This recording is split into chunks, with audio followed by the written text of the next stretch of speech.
National intelligence council ఇది అమెరికాకు సంబంధించిన ఒక రీసెర్చ్ సంస్థ, ఒక వింగ్. వీళ్ళు ఒక భవిష్యవాణి చెప్పారండి. దీని ప్రకారం ఏమిటి అంటే, మీకు నెక్స్ట్ 5 ఇయర్స్లో భారత్కి పాకిస్తాన్ మధ్య చాలా పెద్ద కాన్ఫ్లిక్ట్, అంటే పెద్ద యుద్ధాలు రావచ్చు. ఇది ఎప్పుడు వీళ్ళు చెప్పారు? 2021లో. మరి ఇవాళ ఆపరేషన్ సింధూర్ జరిగింది కదా, అంటే వీళ్ళ ప్రిడిక్షన్ అనేది 100% జరిగింది. కానీ ఇది ఆపరేషన్ సింధూర్ అని ఏదైతే మాట్లాడుతున్నామో ఇది ఒక 10% మాత్రమే. 90% మేజర్ కాన్ఫ్లిక్ట్, అంటే దీన్ని వీళ్ళు గ్లోబల్ కాన్ఫ్లిక్ట్గా కూడా, ఒకవేళ భారత్కి పాకిస్తాన్ మధ్య యుద్ధము అనేది వచ్చింది అనుకోండి, ఇది ప్రపంచ స్థాయిలో మీకు చాలా పెద్ద ఇంపాక్ట్ను క్రియేట్ చేస్తుంది. ఎందుకు అంటే ఇవాళ మనం చూసామనుకోండి, అమెరికా వాడు డైరెక్ట్గా పాకిస్తాన్కి సపోర్ట్గా నిలబడి ఉన్నాడు. 1971లో పరిస్థితులు ఎలా ఉన్నాయో ఇవాళ కూడా డొనాల్డ్ ట్రంప్, పాకిస్తాన్ యొక్క అధ్యక్షుడు, వాళ్ళ ఆర్మీ చీఫ్ అసీం మునీర్, వీళ్ళ మధ్య ఫ్రెండ్షిప్ ఓపెన్గా, వాళ్ళు యునైటెడ్ నేషన్స్ జనరల్ కౌన్సిల్ మీకు వేదికలో కూడా ఇలా మేము ఆప్త మిత్రులము అన్నట్టు చెప్తున్నారు. ఎందుకు? చైనాను దూరం చేయడం. చైనా అనబడే దేశం ఇవాళ బ్రిక్స్ అంటుంది, భారత్తో కలిసిపోయే ప్రయత్నాలు వాళ్ళు చేస్తున్నారు. కాబట్టి పాకిస్తాన్ని చైనా నుంచి దూరము చేసి తమ వైపు తిప్పుకోవడం. ఏంటండి వీడికి ప్రయోజనము అంటే, ఆసియా ఖండములో ముఖ్యంగా ఈ సౌత్ ఈస్ట్ ఏషియా రీజన్లో అమెరికా వాడి ఫుట్ ప్రింట్ అనేది లేదండి. అందుకే భారత్లో ఒక మిలిటరీ ఇన్స్టాలేషన్ పెట్టుకుంటాను, ఒక బేస్, మిలిటరీ బేస్ పెట్టుకుంటా అంటే మనం ఒప్పుకోలేదు. బంగ్లాదేశ్లో కూడా సెయింట్ మార్టిన్స్ ఐలాండ్స్ ప్రయత్నాలు చేశాడు. వెంటనే షేక్ హసీనా మనల్ని అలర్ట్ చేసింది. ఒక విడి దేశాన్ని వీళ్ళు పెట్టాలనుకున్నారు, మనం ఒప్పుకోకూడదు. తరువాతే షేక్ హసీనాను వీళ్ళు తరిమి వేయడము, ఆవిడ ఇవాళ భారత్లో ఆశ్రయం పొందడం. సో అమెరికా వాడు ఈ ప్రయత్నాలు చేస్తూనే ఉన్నాడు. దీనిని పాకిస్తాన్ వాడు చాలా కీన్గా అబ్జర్వ్ చేశాడు. ఓహో, వీడికి అవసరం ఉంది, మనతో పని ఉంది.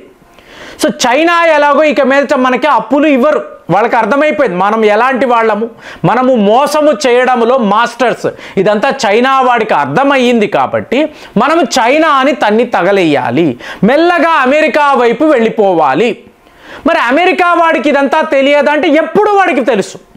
వాడు కుక్క బిస్కెట్లు వేసేయడము, పాకిస్తాన్ని తన వైపు తిప్పుకోవడము, పనయ్యాక మళ్ళీ పాకిస్తాన్ని తన్ని తగలేయడం అందరికీ తెలుసు. కానీ ఇక్కడ ప్రజలు కాదు కదా, అసీం మునీర్ బతకాలి, అతని ఫ్యామిలీ యూరోప్లో హాయిగా ఉండాలి, బాగా డబ్బు కావాలి, షాబాజ్ షరీఫ్ కూడా కూడగట్టాలి. ఇప్పుడు వాళ్ళ అన్నయ్య గారు ఇదే కదా చేశారు. యూకేలో అతను ఒక మేజర్ రియల్ ఎస్టేట్ వ్యాపారం చేస్తున్నాడు, తమ్ముడు కూడా ఇదే పని, అంటే ఈ దేశాన్ని వాడుకోవడమే. సో అమెరికా వాడికి ఇలాంటి దేశాలే కావాలి, మనలాంటి దేశాలు పనికిరాదు. దాంతో ఇవాళ ఓపెన్గా మీరు మా ఆప్త మిత్రులు అంటున్నాడు. కానీ ఇవాళ భారత్ యొక్క వైఖరి టోటల్గా మారిపోయింది కదా. సో న్యూ ఇండియాలో మనము కొన్ని అంచనాలు వేస్తున్నాం, దాని ప్రకారమే ప్రతి ఒక్క పని కూడా జరుగుతుంది. ఇది అమెరికాకు పూర్తిగా వ్యతిరేకంగా జరగడం. ఇప్పుడు మీరు ఇష్యూ అంతా ఏమిటి అంటే, సర్ క్రీక్ 2021లో వాళ్ళ భవిష్యవాణి ప్రకారము పెద్ద యుద్ధాలు అన్నప్పుడు ఇదంతా ఎక్కడా? అరేబియన్ సీ వద్దండి. ఇప్పుడు మీరు గమనించారో లేదో, ఆగస్టు నెల మోదీ గారు ఒక ప్రసంగం ఇస్తున్నారు. అందులో ఈయన ఏం చెప్తున్నారు? మన నేవీ అడ్మిరల్ దినేష్ త్రిపాఠి ఈయనకు చెప్తున్నారు, ఒక గొప్ప అవకాశము మీకు ఉండింది, కానీ నేను మీకు లేకుండా చేశాను. ఖచ్చితంగా కరాచీ పోర్టు మీద మీరు దాడులు చేస్తారు, అలాంటి ఒక అవకాశం త్వరలోనే, అంటే త్వరలోనే రాబోతుందంటే మేజర్ కాన్ఫ్లిక్ట్ గురించి మీ దేశ ప్రధాని మాట్లాడుతున్నారా? చూశారనుకోండి, వాళ్ళు తీవ్రవాదాన్ని విడిచిపెట్టలేరండి. సో ఇప్పుడు ఒక మేజర్ డ్యామేజ్ జరిగింది, మీకు దీని నుంచి బయటపడడానికి 10 ఏళ్ళు పడుతుందా అన్నాము. ఎక్కడో ఒక దగ్గర తీవ్రవాద క్యాంపులు ఏర్పాటు చేద్దాము, మళ్ళీ కాశ్మీర్ మీద ఏదో ఒక చెయ్యకపోతే వాళ్ళకి నిద్ర పట్టదు కదా. దేశమే తీవ్రవాద దేశము, అదే వాళ్ళ పని అన్నప్పుడు ఆ పనులు వాళ్ళు మానుకోరు కదా. సో ఈసారి మళ్ళీ అలాంటిది జరుగుతుంది. ఈ టైంలో కరాచీ పోర్టుని మనము టార్గెట్ చేస్తాము. సో ఇక్కడ సర్ క్రీక్ అనబడే ఒక ప్రాంతం మీరు గూగుల్ సెర్చ్లో చూడాలి. సర్ క్రీక్ అంటే ఏంటి? ఇది ఒక డిస్ప్యూటెడ్ ప్లేస్ అండి. మీకు భారత్ పాకిస్తాన్ సరిహద్దుల మధ్యలో ఉండే ఒక ప్రాంతం. మీకు ఇమ్రాన్ ఖాన్ గారు పాకిస్తాన్ యొక్క ప్రధానమంత్రి అయినప్పుడు తమ కొత్త మ్యాప్లో ఈ సర్ క్రీక్ను కూడా వాళ్ళు కలుపుకున్నారు. జూనాగఢ్ని ఎలా కలిపారో సర్ క్రీక్ కూడా మాదేని అన్నారు. అప్పుడు మనం హెచ్చరించాం, ఒరే ఇలాంటి ఆటలు అంటే నువ్వు మ్యాప్ మార్చేస్తే, జయశంకర్ గారు అంటారు కదా, నువ్వు నీ ఇంటి పేరు మార్చుకుంటే భూమి ఏమైనా మారిపోతుందా, అలాగే నువ్వు నీ మ్యాప్ పెట్టుకున్నావు అనుకో, అయిపోయిందా? నేపాల్ వాడు కూడా కైలాస మానస సరోవర యాత్రలో పలానా పలానా భూభాగాలు కాలాపాని మాదే నువ్వు అంటే అయిపోయిందా? మేము ఇవ్వాలి కదా, సమస్యే లేదు. సో ఇవాళ ఈ సర్ క్రీక్ వద్ద మీకు అమెరికా వాడి సపోర్టుతో పాకిస్తాన్ వాడు ఒక కొత్త మిలిటరీ బేస్ను ఏర్పాటు చేస్తున్నాడు. సో ఇమీడియట్గా మన డిఫెన్స్ మంత్రి రాజ్నాథ్ సింగ్ గారి నుంచి ఒక చాలా పెద్ద హెచ్చరిక.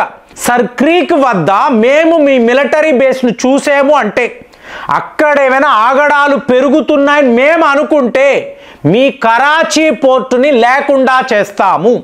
పాకిస్తాన్లో అతిపెద్ద నగరం ఏంటండి? కరాచీ.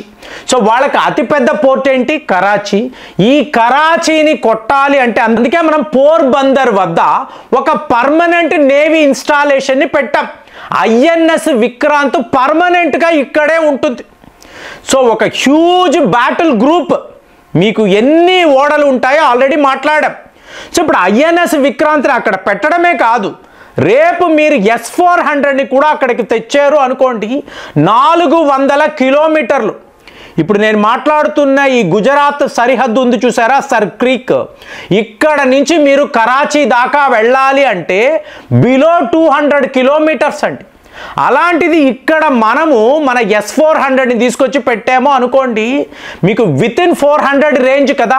అంటే పాకిస్తాన్ యొక్క ఎయిర్ ఫోర్స్ కూడా ఈ ప్రాంతంలో, ఈ రీజన్లో ఏమీ చెయ్యలేరు.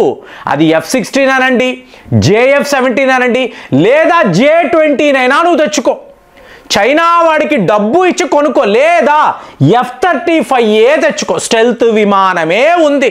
కానీ ఇక్కడ సర్ క్రీక్ వద్ద మేము ఒక్కసారి S-400 అనబడే అస్త్రాన్ని పెట్టిన తరువాత పాకిస్తాన్ చెయ్యగలిగింది ఏమీ లేదు. కాబట్టి దినేష్ త్రిపాఠి ఇవాళ ఫుల్గా యాక్టివ్గా ఉన్నారు.